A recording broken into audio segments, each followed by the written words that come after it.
আজ ব্রিগেডে রয়েছে বামপন্থীদের সমাবেশ। ব্রিগেডে সমাবেশ করাটা বামপন্থীদের একটা ঐতিহ্য আছে।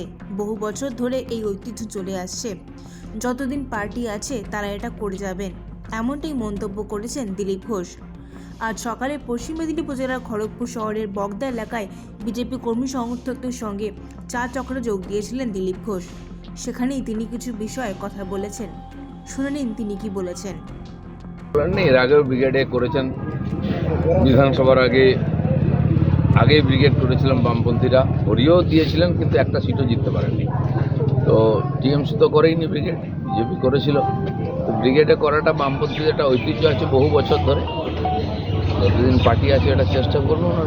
গতবারে আইএসএফকেও সঙ্গে নিয়েছিলেন, কংগ্রেসকেও নিয়েছেন, আমি জানি না এবারে তাদেরকে ডেকেছেন কিনা। তো এর আগে সমস্ত ডজন রাজ্য সরকার নির্বাচিত সরকারকে ভেঙে দিয়েছে। তাতে গণতন্ত্রের কী লাভ হয়েছে, মানুষের কী লাভ হয়েছে? যেন গণতান্ত্রিকভাবে নির্বাচিত সরকার, তারা যদি ঠিকঠাক দায়িত্ব পালন না করে, জনতা তাকে দেখবে, জনতাই রায় দিয়েছে। বিজেপি দেখছে তাদের যে সিস্টেম আছে, সিস্টেমের বাইরে বিজেপি কিছু করে না। যারা গণ্ডগোল করছে তাদের প্রতি যে ব্যবস্থা নেওয়া উচিত সেটা সরকার করছে, আদালতও করছে, ইডি সিবিআই করছে।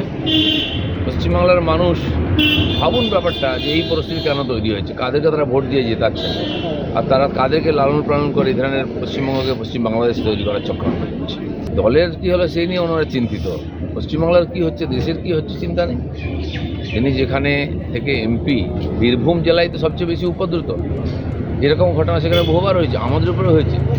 আমি জানি না তখন তিনি কি বলেছিলেন, কিন্তু সারা পশ্চিমবঙ্গ আস্তে আস্তে বীরভূমের এক্সটেনশন হয়ে যাচ্ছে। ইন্ডিয়া হবে কি কী হবে, নীতিশ আসবেন কিনা আমি জানি না। এটা ঠিকই যে সিপিএম বাঁচার জন্য এখন বহু লোকের হাতে পায়ে ধরছে ডুবে যাওয়ার আগে। নীতিশেরও সমস্যা, বিহারে আসা নেই, তাই কখনো বেনারস, এরকম কোনো দিন কলকাতা আসুন, ঘুরে যান, একটু ভালো হবে। যেখানেই যান বাঁচার কোনো রাস্তা নেই। মন্দির উদ্বোধনের যে কার্যক্রম, সেখানে কমিটি আছে, বিশ্ব হিন্দু পরিষদ, সাধুসন্তরা দেখছেন। বিজেপি আলাদা করে কিছু করবে না, করেও নি। বিজেপির যারা কর্মীরা তারা এই মহান উৎসবে অংশগ্রহণ করবেন। যেখানে যেখানে আয়োজন হবে সব জায়গায় তারা সহযোগিতা করবেন। ধুমধাম করে উৎসব পালন করা হবে। দেশের কোনা কোনা থেকে মানুষ আসছে, বিভিন্ন সামগ্রী আসছে। গুজরাট থেকে ধূপকাঠি এসেছে, দেখেছেন, বিশাল ঐতিহাসিক। বহু জায়গা থেকে বহু জিনিস আসছে, রামের বস্ত্র থেকে আরম্ভ করে তার অলংকার। পশ্চিমবাংলা থেকেও আমরা সুন্দরবনের মধু, 101 কিলো মধু পাঠাবো এখান থেকে, ঠিক হয়েছে। সেই মধু কালেকশন হচ্ছে। খড়গপুর থেকে নিজস্ব প্রতিনিধির রিপোর্ট, এনএম নিউজ। আরও খবরের আপডেট পেতে সাবস্ক্রাইব করুন আমাদের ইউটিউব চ্যানেলটি আর বেল আইকনে ক্লিক করুন নোটিফিকেশনস পেতে।